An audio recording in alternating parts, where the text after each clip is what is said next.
Halo semuanya, apa kabar? Aku harap kalian semua baik-baik aja, sehat-sehat aja. Ya, di sini aku udah mulai untuk seri yang terbaru, yaitu aku pengen untuk lihat yang akhir September ini gimana. Cuman nggak tahu, aku tiba-tiba pengen buat karena kemarin aku sempat bertanya sama kalian ya tentang intuisi, suara hati kalian gitu ya. Sorry ya sebelumnya kalau kamu dengar suara aku nggak begitu nyaman karena aku habis sakit ya. Jadi di sini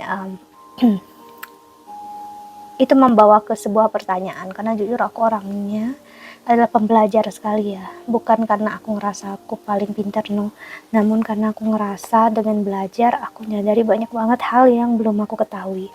Dan cara terbaik itu adalah belajar langsung dari lapangan, maksudnya ngelihat langsung pengalaman orang-orang dan berbicara dengan orang yang ngejalani, terutama untuk belajar astrologi, psikologi gitu ya. Itulah kenapa aku tanya tanggal lahir kalian. Aku belum cek semua karena yang bisa aku cek itu yang hanya ada tahun lahirnya ya. Aku nggak bisa kalau hanya tanggal dan bulan aja karena aku perlu untuk melihat tahunnya juga ya. Jadi sini mungkin kamu bakal melihat, aku nggak tahu judulnya nanti apa, tapi di sini yang aku pengen sharing untuk kita bakal cerita tentang apa sih yang selama ini menjadi concernnya kita, apalagi kalau bukan namanya cinta. Dan semua pembacaan tarot aku hampir 85%, hampir 90% itu semuanya tentang cinta. Begitu juga aku rasa pastinya ya tarot yang lainnya juga, mau di Indonesia atau di luar negeri, pasti berbicara tentang cinta, relasi ya.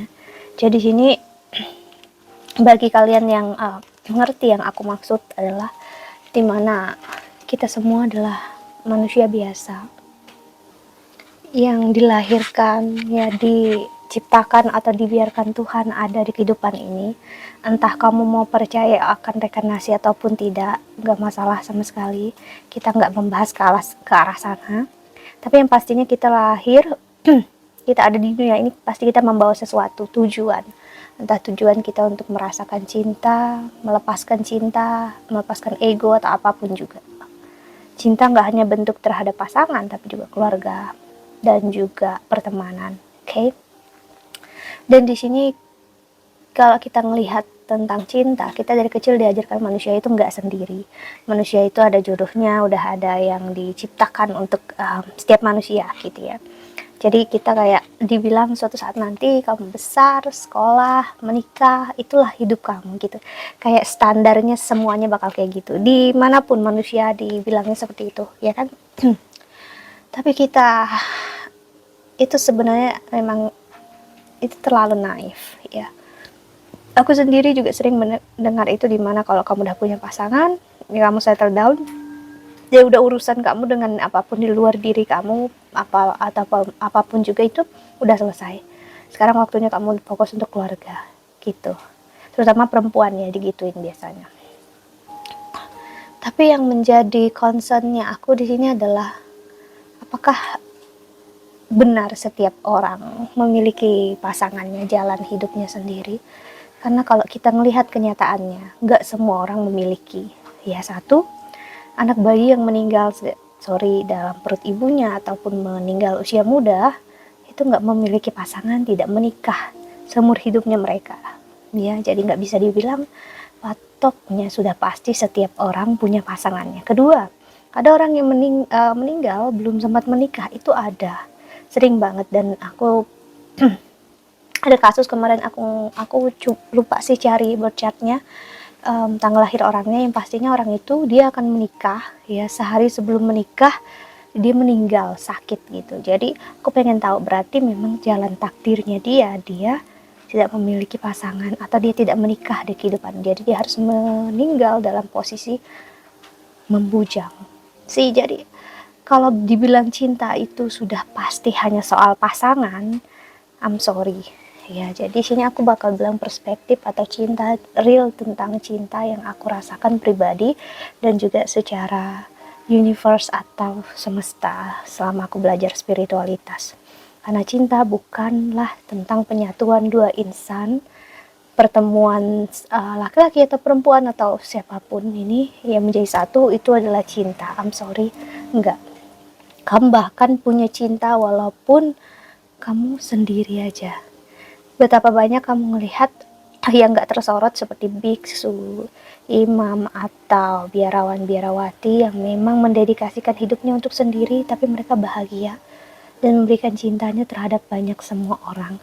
Karena memang cinta bukan tentang pasangan.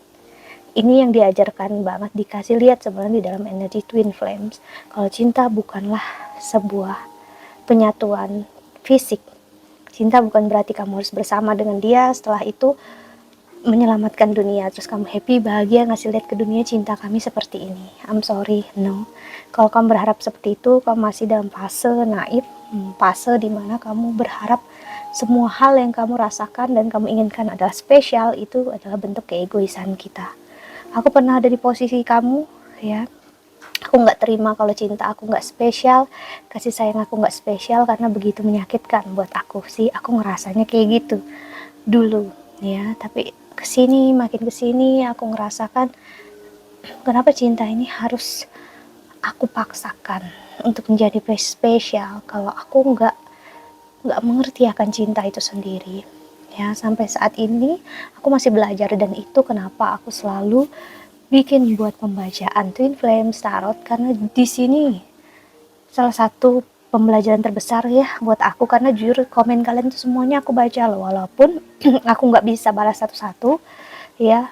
Kenapa? Karena aku pengen melihat real pengalaman kalian. Itu menjadi pembelajaran untuk aku. Ini yang mau aku tegaskan. Kalau cinta, karena masih ada yang komen seperti itu. Sorry for the noise. Kalau dia cinta, kenapa dia pergi? Kalau dia sayang, kenapa dia pergi? Ini bukan hal yang sesimpel yang kamu kira, ya. Cinta itu bukanlah gini, kalau kamu cinta belum tentu dia akan mau dan berusaha untuk beraksi dalam hubungan kalian, bertindak. Itu udah masuk ke arah komitmen. Jadi kalau kamu hanya ingin cinta dari seseorang, mungkin kamu bisa klarifikasi, tanyakan ke diri kamu sendiri, ataupun ke orang yang mungkin berurusan dengan kamu. Kalian waktu dekat, waktu bersama, pengen cinta sejati atau cinta yang berkomitmen? Kalau kamu dari awal bilang, aku pengen cinta sejati, tapi kamu kiranya ini cinta yang berkomitmen, ya kamu gak bisa maksain, karena cinta yang sejati belum tentu kalian bersama, tapi kamu menemukan cinta kamu sama dia, dan kamu ngerasakan cinta yang luar biasa. Namun saat kamu memaksakan cinta ini dan harus berkomitmen sama dia, itu udah masuk cinta dan komitmen. Itu hal yang berbeda. Dan saat kamu memaksakan untuk dia sama kamu, ya artinya ada paksaan, ada keegoisan di sana, dan justru kamulah yang menjadi sosok yang gak baik, toksik dalam hubungan itu bersama dia, karena kamu memaksakan. Jadi kamu bisa tanyakan lagi terhadap diri kamu sendiri, ya, apa yang kamu cari selama ini gitu. Karena jujur aku pribadi juga gitu, aku pengen cinta sejati, aku pengen tahu cinta itu apa, sampai Tuhan ngasih lihat di dalam perjalanan Twin Flames, ya, cinta sejati itu seperti apa, cinta yang benar-benar melepaskan. Aku harus bilang, ego aku benar-benar hancur, ya. Aku nggak punya sampai gatal hidungku karena aku masih pilek, ya. Aku sampai nggak punya harapan sama sekali. Aku sempat kehilangan diri aku sendiri, kosong. Aku nggak berpikir apapun, aku nggak ngerti siapa diri aku. Tapi aku akhirnya menyadari kayak ada suara di dalam diri aku, ya. Kalau ini jawaban dari semua yang aku minta, yang aku cari, dimana aku ingin cinta dan kasih sayang yang real dan nyata, cuman aku nggak tahu kalau yang aku minta belum tentu bisa ada komitmen di dalamnya. Saat aku yang ingin berkomitmen, dianya nggak mau atau dianya nggak mampu. Jadi kita nggak bisa memaksakan hal tersebut. Dan sekarang kita membicarakan tentang cinta yang berkomitmen. Cinta yang berkomitmen adalah seseorang yang cinta dan sayang, ada keinginan untuk bersatu dengan kamu, memiliki kamu, memperjuangkan kamu. Dan ini adalah cinta di mana kamu dengan dia mau, kalian mutual bersama. Dan saat kamu meyakini dan memahami kalau itu yang kamu mau, kamu akan menarik secara tidak sadar orang yang sama seperti kamu, ya, karena kamu udah tahu apa yang kamu mau. Dan aku rasakan banget perbedaannya memang saat aku merasakan hal yang seperti ini dengan dulu gitu, kayak aku pengen cinta sejati, pokoknya yang sama-sama dia terus lah, gimana pun apapun yang terjadi, susah senang bareng gitu ya, ya naif-naifnya kita gitu ya, apalagi perempuan ya.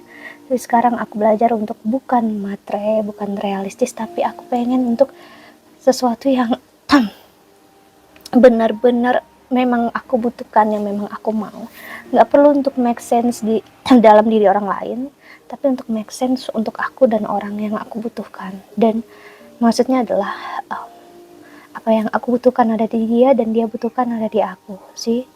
Memang terkesannya pamrih, terkesannya cinta itu kayak saling menguntungkan, tapi cinta yang berkomitmen memang seperti itu.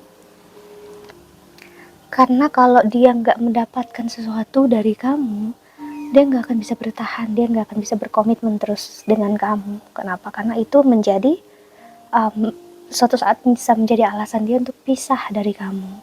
Itulah kenapa pasangan yang benar-benar berkomitmen bisa bertahan lama walaupun mereka nggak ada cinta di dalamnya, karena saling butuh.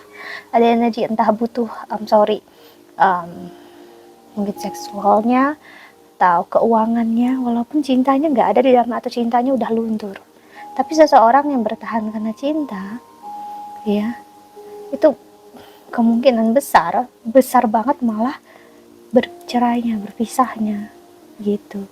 Karena nggak ada energi yang benar-benar saling butuh. Karena kembali ke dasar tadi ya, cinta yang sejati adalah cinta yang melepaskan. Melepaskan maksudnya, ya aku butuhnya kayak gini, diri aku seperti ini. Misalnya kamu kan orangnya ya simpel lah, kamu butuh seseorang yang sederhana, kamu pengen tinggal di kota gitu, tapi kamu ketemu pasangan yang dia pengen tinggal di pedesaan, kerjaan kalian nggak ketemu, dunia kalian berbeda, ya nggak bisa dipaksain. Walaupun cinta sih sesimpel itu, sesederhana itu, dan mau nggak mau kan kalian harus mengambil jalan masing-masing.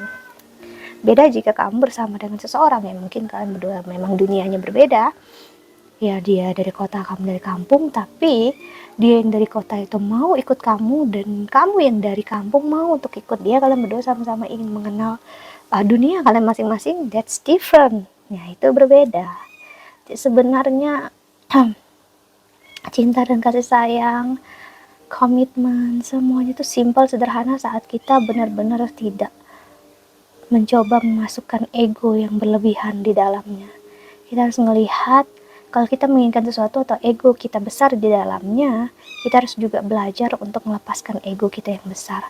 Maksudnya ya, ini yang nggak dipahami banyak wanita ya, I'm sorry.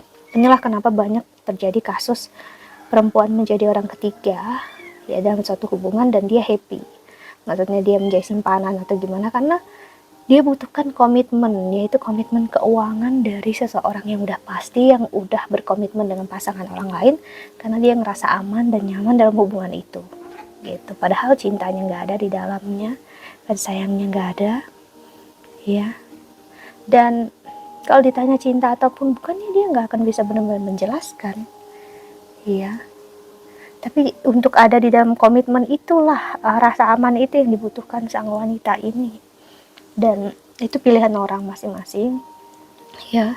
Cuman aku nggak akan judging bilang ini baik ataupun buruk, tapi yang pastinya kalau kita bisa dapatkan itu dan hanya untuk kita, betapa spesialnya ya. Maksudnya kamu ketemu cinta, komitmen dari orang yang sama, ya luar biasa bukan sih.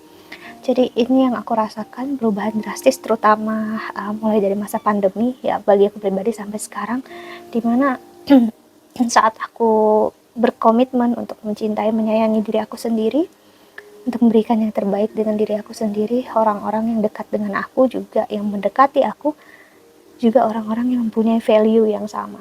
Maksudnya dia akhirnya orang yang juga dia menghargai diri dia sendiri, mencintai diri sendiri, dan mereka ngasih lihat mereka juga berkomitmen, mereka ingin komitmen sama seperti aku ya, ada tujuannya gitu. Misalnya kita kalau berumah tangga gimana, aku pengennya ini sih ya.